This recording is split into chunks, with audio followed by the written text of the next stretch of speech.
Yo, everybody, welcome back to the motherfucking Minority Sports Report RASSLIN edition.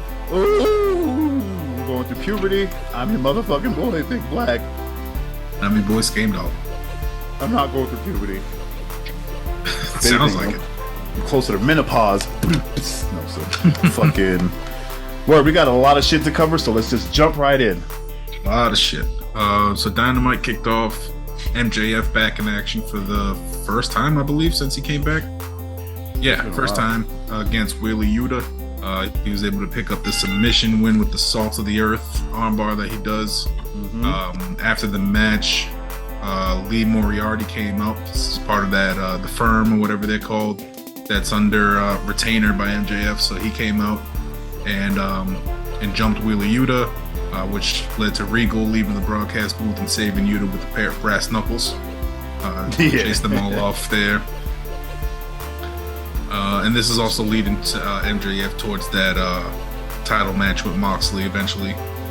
That's why he's going after the BCC there. Then we had Darby Allin taking on Jay Lethal. Jay Lethal went into this one alone with no Sanjay Dutt or Satnam Singh. He left them in the locker room. And then after the match, Darby Allin got the win in a good match with Jay Lethal. And then after the match, Lethal and Darby shook hands, which Sanjay and Satnam Singh did not like. They were pissed off as Jay Lethal walked away. So I don't know if that group's going to be breaking up anytime soon. See what happens with that one. Then we had Brian Cage returning back to AEW TV. Even though he's technically part of the Ring of Honor roster. He got a title shot for the TNT Championship against Wardlow, which was a good match. Two big-ass dudes going at it. Brian Cage is fucking athletic as fuck. Yeah, it was great. Good match. Wardlow picked up the win with his Powerbomb Symphony like he usually does. Was it 3 on Cage, I think it was? 3, maybe 4? 3, maybe 4. Definitely 3. Yeah, and after he picked up the win on Cage, Cage's Gates of Agony. No, that's not their name. What the fuck is their name? The Embassy. Gates of Agony is the tag team. The Embassy is the entire group. So Brian Cage's Embassy teammates, the Gates of Agony, which is the team of Toa Leona and Khan, they attacked Wardlow, which led to Samoa Joe and then FTR coming out to help Wardlow. So setting up a nice little 4-man squad there. So we're probably going to get a big 8-man tag match out of that eventually, I'm assuming. Oh, yeah. That's what I'm hoping for. That'd be nice. We had a women's trios match up next.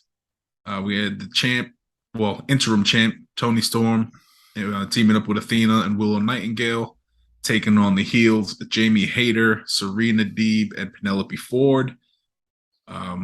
Obviously the heels came out with Britt Baker and Rebel. But yeah, this is a solid match. Girls did their thing. It was my match of the night. Who did she pin for the win? I don't remember. She pinned somebody for the win, and then the heels and Britt Baker jumped Toni Storm, Athena, and Willow Nightingale, which led to Saraya, who was at the announcing booth doing her announcing thing, to come down and actually got physical with Britt Baker. So it definitely proves that she's clear to wrestle, because I mean she definitely got physical with Britt. I mean she got physical. They didn't really wrestle though. I mean, serious neck injury and you're able to go like that. I mean, I'm assuming she's clear to do something. Yeah, she's probably not clear to take bumps, but she can probably do some offense. I don't fucking know. Maybe they limit her like they do Sting. Yeah, that's what I'm thinking. But yeah, we'll see what happens. I'm assuming we're going to get a match between Saraya and Britt Baker, the way things are leading up to. So we'll see what happens there. We had the celebration of National Scissoring Day with the Acclaimed and Billy Gunn. I think it was a giant pair of scissors came out as a gift. Yeah, like the the city ribbon cutter scissors. Yeah. And then that got interrupted by Swerve Strickland because he's upset about Billy Gunn interfering in the match and causing them to lose the championship. So that is leading to a match between Billy Gunn and Swerve Strickland this week. Since mentioning Billy Gunn, I don't know if you've seen, but WWE had a DX reunion on Raw last night I heard about that. because we're recording this on Tuesday. And when the Road Dogg did his New Age Outlaws intro that he usually does, he didn't say Billy Gunn's name. He let the crowd do it. And it was, I don't know if you've seen the clip, but when the crowd said the badass Billy Gunn, Shawn Michaels was in the background going like this. And then the announcer, whoever the announcer was like, I heard he's off somewhere doing something with office supplies, which is pretty funny. Fuck him. Yeah, so that was that. We had Hangman Page taking on Roosh. Great match.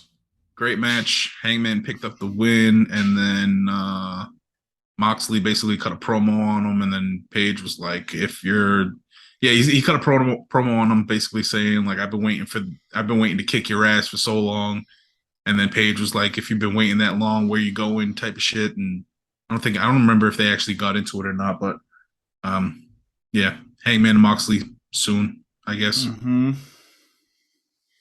Then we had Luchasaurus destroying Fuego del Sol. And then after it's basically just a way to get Luchasaurus to the ring. Mm-hmm. Squashed him, and then Jungle Boy came out with a chair, chased off Luchasaurus. And then Cage basically said Luchasaurus and Jungle Boy this week in Dynamite because it's in his hometown of Toronto. So yeah, Luchasaurus is finally, well, maybe get his ass whipped by Jungle Boy finally. We'll see. Then they make, yeah, maybe. Then the main event of Dynamite, we had the JAS, Chris Jericho and Sammy Guevara taking on Bryan Danielson and Daniel Garcia in a tag match. Jericho and Guevara were able to pick up the win thanks to Jericho hitting Garcia with one of the Ring of Honor belts. I don't remember which one it was. And then Sammy picked up the pin.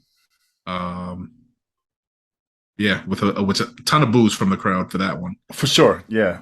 As expected. But yeah, that was good. Yeah. Solid wrestling, man. The Ocho picked up another win. The Ocho.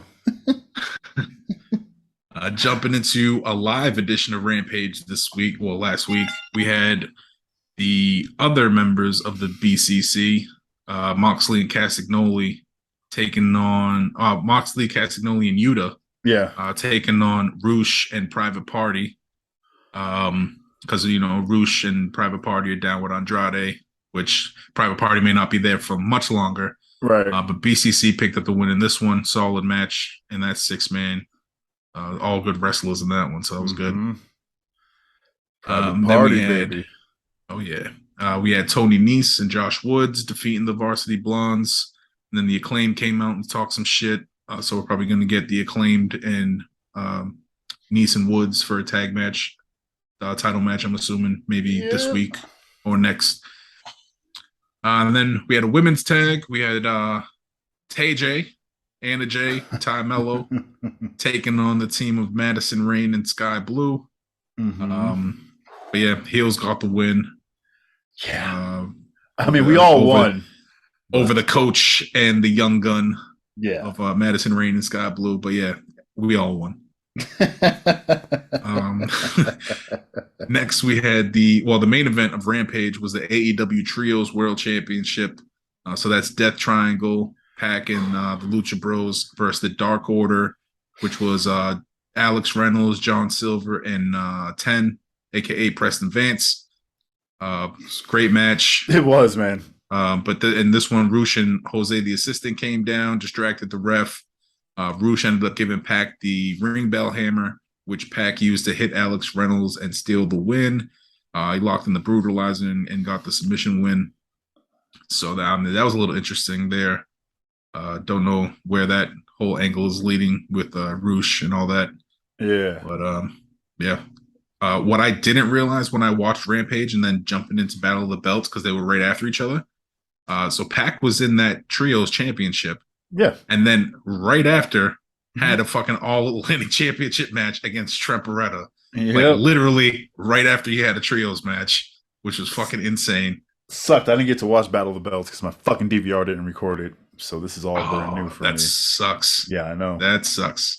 This is some Bullshit. good matches. But yeah, so the AEW All Atlantic Championship was on the line. Pac defended successfully against Trent Beretta. Again, he used the ring bell hammer to get the win in the match. After after that, Orange Cassidy came out and tried to get at Pac, but Pac got away. So definitely setting up that Orange Cassidy Pac rivalry again. Well, continuing that rivalry. Then we had the TBS Championship. Your girl successfully defending against Willow Nightingale in a good match. I don't remember. Was this 40 or 39 or 40? I think it was 39. This would be 39. Yeah, this is 39. Yeah, I think it was 39. And then after the match, Jade was celebrating Vicky Guerrero and Nyla Rose. Well, Vicky Guerrero came out and started screaming at the top of her lungs like she usually does. And then Nyla Rose came out and stole Jade's belt and kind of ran away with it. Oh, okay. So it was a little funny watching her grab the belt and then take off. This fucking dip. Word. But yeah, so I'm assuming Nyla Rose and Jade Cargill coming up. That should be a hell of a match. Then the main event for Battle of the Belts, we had the Ring of Honor World Tag Team Championship on the line. FTR defending against the Gates of Agony, which is the team of Toa, Leona, and Khan. Obviously any match with FTR is going to be great. Right. I really like Gates of Agony too. They're really good. But after the match, with FTR picking up the win, obviously Brian Cage with that heel faction came out and they attacked FTR.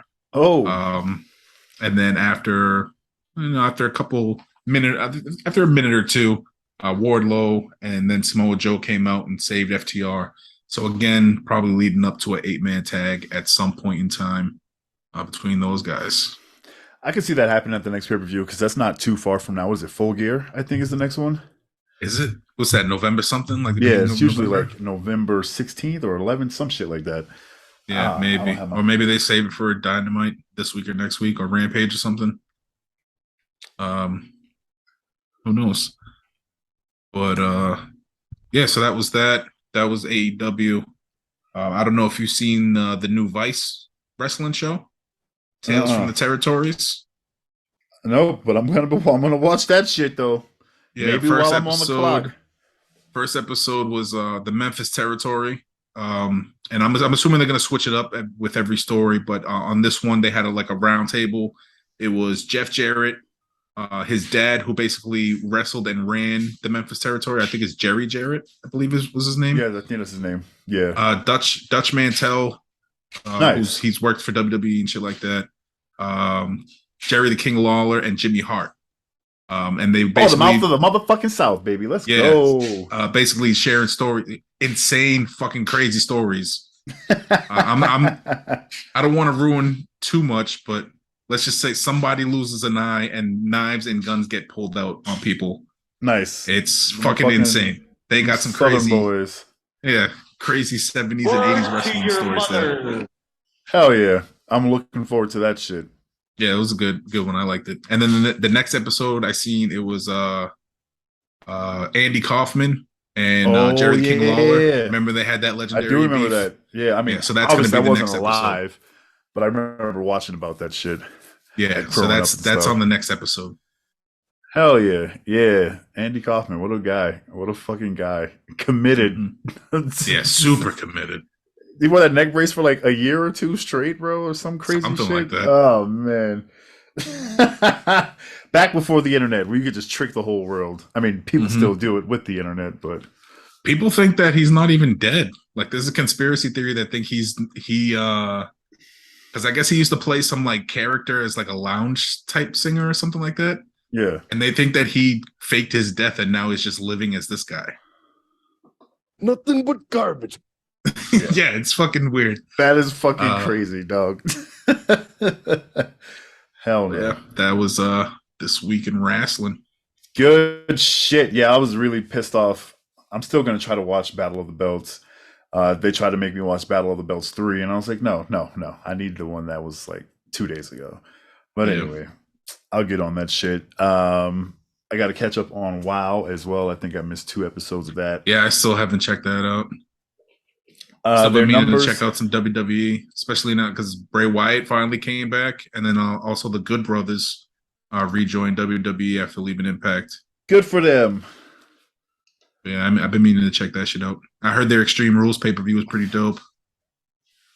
I hear a lot of their pay-per-views are pretty dope, and then I see clips and I'm like, this is what y'all like? But whatever. No, I from a real diehard WWE fan, he told me Extreme Rules was the best pay-per-view they've had within the last like year or two.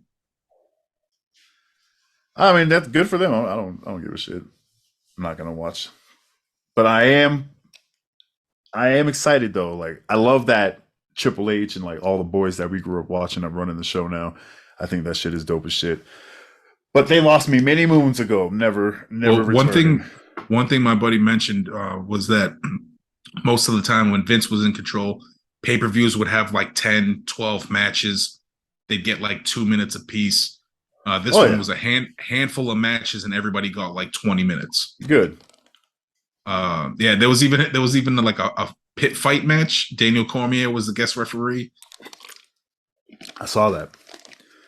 I saw the headline and I scrolled right by it because obviously I hate DC and WWE, so I was like, no, this is a double no for me. But I did read the headline. But yeah, by all means, check it out. Keep us updated whenever you do. Like I'm doing for a while. I think the first episode debuted with like 500,000 viewers. Now it's sitting around like 320,000 people for the last 2 episodes. So it's speaking of ratings, not doing a lot. AEW's ratings? Yeah, they've been doing really good. Well, not for Rampage. Or Battle of the Belts. Battle of the Belts, yeah. Rampage and Battle of the Belts was 2 of the lowest ratings they've had, I think they said all year so far. All year, yeah, because Dynamite pulled in another million, or like right there. But yeah, those 2 Friday. It's Friday shows. It's Friday. It's Friday. There's college football. There's high school football. Like, this is the time of year. Like, fuck, every other week I'm missing Rampage because I'm going out and having a social life and catching up on DVR and shit. So it's kind of a shit. Yeah, I mean, what's their other option? And even with we got a little delay. What, SmackDown? I don't hear one. Okay, maybe not. But no, I was just saying, what are they going to do? Move to Friday, move to Thursday against Thursday Night Football? Right. You're going to move to Monday against Raw? Like, there's really no other day for them to go. I mean, what are you going to do Tuesday, Wednesday? I mean, you already have your YouTube shows on Monday and Tuesdays. Like, there's really no other option for them unless they do a Saturday night show or something like that. And even then, you got fucking UFCs and shit and other boxing. Like, they got a shitty deal with that time slot, but it's only for this time of the year, really. Because like once it starts snowing and shit, and motherfuckers stay indoors, that's kind of when they do a little better. But yeah, Dynamite's been consistent. Rampage has always kind of been the wild card with their ratings and shit. But yeah, always good times because we love wrestling and we love you mostly. I should get that on the soundboard too. They mostly come out at night. Mostly. What the fuck does that mean, little girl? Anyway, thank you guys for fucking with us. We are the motherfucking Minority Sports Report RASSLIN Edition. Woo! Like my reverse Freddy Krueger, that's what I call this sweater. You can follow us all collectively. There's no green in that whatsoever. It's reverse because the opposite of green is blue, and it's not horizontal. I mean, it's vertical. Oh, that's blue? Yeah, it's blue. That shit looks white. It looks white on my camera. Oh, interesting. Well, yeah, it's like on my screen. It's a light blue. It's not okay. I can see that, but it looks like you're wearing a white and red shirt. Oh, that's crazy as shit. Make sure you follow us all collectively at TMS Report. I forgot where the fuck I was for a minute. Make sure you subscribe to the channel. Make sure you like the video. Make sure you hit the motherfucking bell icon as well. Scam, where can they follow you, bro? Follow me at Game666. Follow me. I am at the Beatnik. Thank you guys. We'll be back next week. Peace out. Get them holes in them balls ready. Spooky season, motherfuckers.